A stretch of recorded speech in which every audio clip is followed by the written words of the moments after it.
Halo, nama saya Michael Gion KST dari kelas 12 IPA 6. Di sini saya membahas sifat kualitatif lautan bagian kenaikan titik didih atau bisa dibilang delta TB atau B-nya itu bisa dengan volt panas atau apa. Oke, di sini kita mulai dari pengertian titik didih. Titik didih itu apa sih? Pasti banyak yang belum tahu. Titik didih itu apa? Ya, dalam arti titik didih suatu di mana tekanan uap suatu cairan sama dengan tekanan uap udara luar, atau bisa dibilang begini ya, suhu uap cairan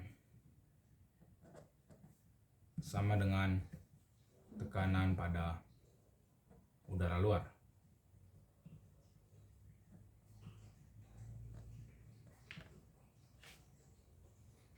Oke, lanjut.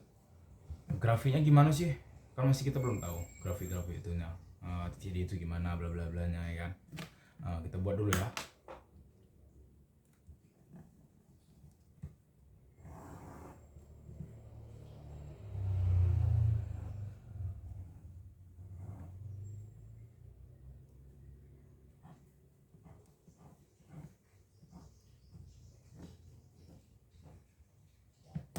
Warna biru kita untuk membedakan larutan dengan pelarutnya.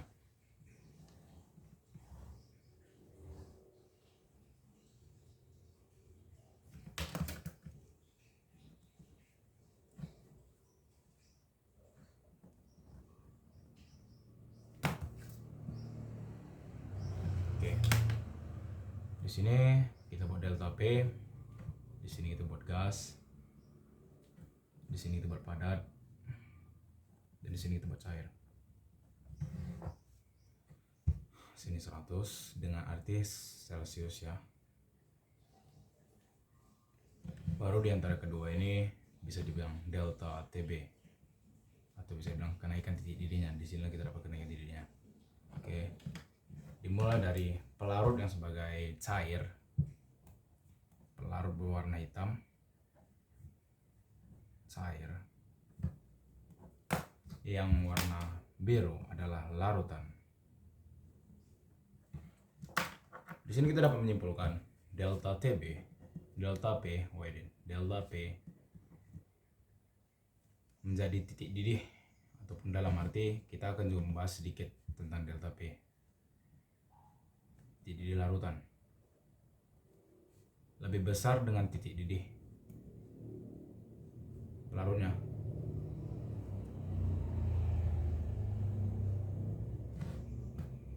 Betul tidak?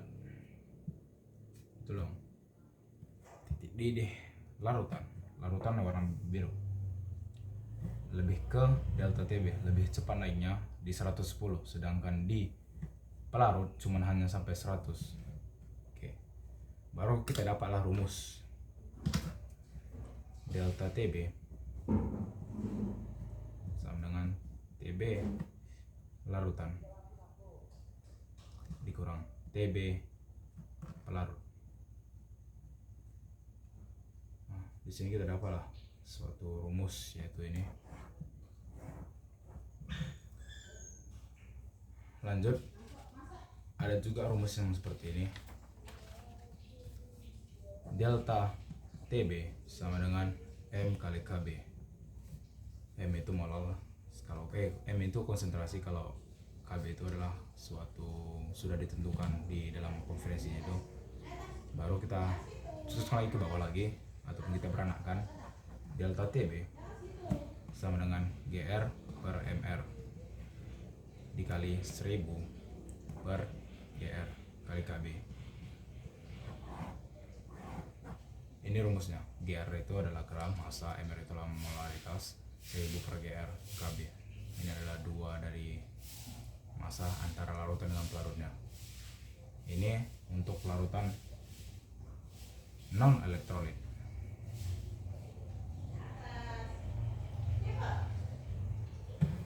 Untuk selanjutnya kita membahas I. I sebenarnya sudah dibahas. I rumusnya adalah tambah N kurang 1 delta. Bro, cara lihat electric coil itu dari mana? Pertama, kita melihat dari A asamnya, asam kuatnya, baru basa kuatnya ataupun garam. Dalam arti seperti NaCl, kalau diubahkan jadi Na plus Cl2, betul tidak? Jadi kalau NaCl2 berarti I-nya berapa? Di sini kalau mencari N-nya ataupun mencarikan sebuah banyaknya N, itu ditentukan dari koefisien. Di sini koefisiennya ada, tetapi lebih frekuensi dengan, atau bisa dibilang dengan indeks. Indeks adalah ini indeks. Kita mencari indeks, baru ini indeks dari Na berapa? 1 ditambah indeks dari Cl berapa? 2. Jadi jawabannya 3. N adalah sama 3. Oke. Baru untuk mencari sebuah elektrolit kuat, itu dibuat juga rumusnya seperti ini. Delta Tb sama dengan Gr per Mr kali 1000 per Gr kali Kb kali I. I-nya tadi kan sudah didapatkan, tinggal gini aja ya. Dalam arti kita belum mengetahui ini alpha itu berapa sih, dibilangnya berapa ya, kayak alpha itu berapa sih nominalnya. Alpha itu nominalnya 1 saja. Karena apa dibilang 1? Pertama, dia adalah elektrolit kuat, ataupun dalam arti kayak seperti mencari sebuah kekuatan, dalam arti gini, elektrolit kuat, dia mempunyai elektrolit kuat, itulah dalam artinya. Lanjut, kalau dalam yang tadi NaCl2 tadi kan sudah dapat 1 ditambah N kurang 1. N berapa tadi? 3 kurang 1 2. Alpanya 1. 2 kurang 2 kali 1 2. 1 tambah 2 sama dengan 3. I nya sama dengan 3. Betul tidak? Coba 3. I nya sama dengan 3. Baru dikalikan nanti tinggal sini. Oke. Untuk lebih lanjutnya kita bisa lihat ke contoh soal.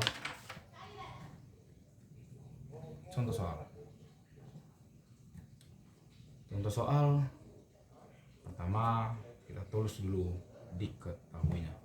Saya bacakan soalnya. Untuk menaikkan titik didih 200 ml air menjadi 100,1 derajat Celcius pada tekanan 1 atm dengan Kb sama dengan 0,5 derajat Celcius per mol, maka jumlah massa gula Mr342 yang harus dilarutnya adalah, lanjut. Di sini kita menggunakan rumus delta Tb yang larutan non elektrolit. Pertama, 250 ml ke 250 gram air adalah 9P. Kenapa 9P? Ya karena dalam arti seperti kayak begini ya, diketahuinya 250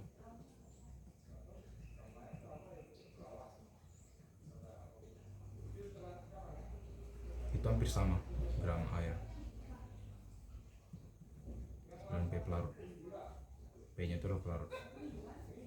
Baru masuk ke rumus. Di sini kan tadi rumus yang kita cari tadi seperti ini dulu. Ini dulu kita cari. Baru lanjut ke delta Tb Gr per Mr dikali 1000 per Gr. Lanjut. Delta Tb. Langsung penyelesaian saja ya. Yang ditanya adalah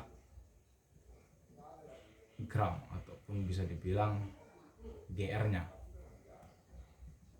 Yang ditanya Gr. Oke. Sudah, lanjut. Delta Tb sama dengan Tb larutan dikurang Tb pelarut. Bang, Tb larutan tadi berapa bang? Tb larutan tadi sudah kita tahu ya, Tb nya. Tb larutan 0,1 derajat Celcius, oke. Kalau Tb pelarut adalah 100. Oke. Ayo kita mulai.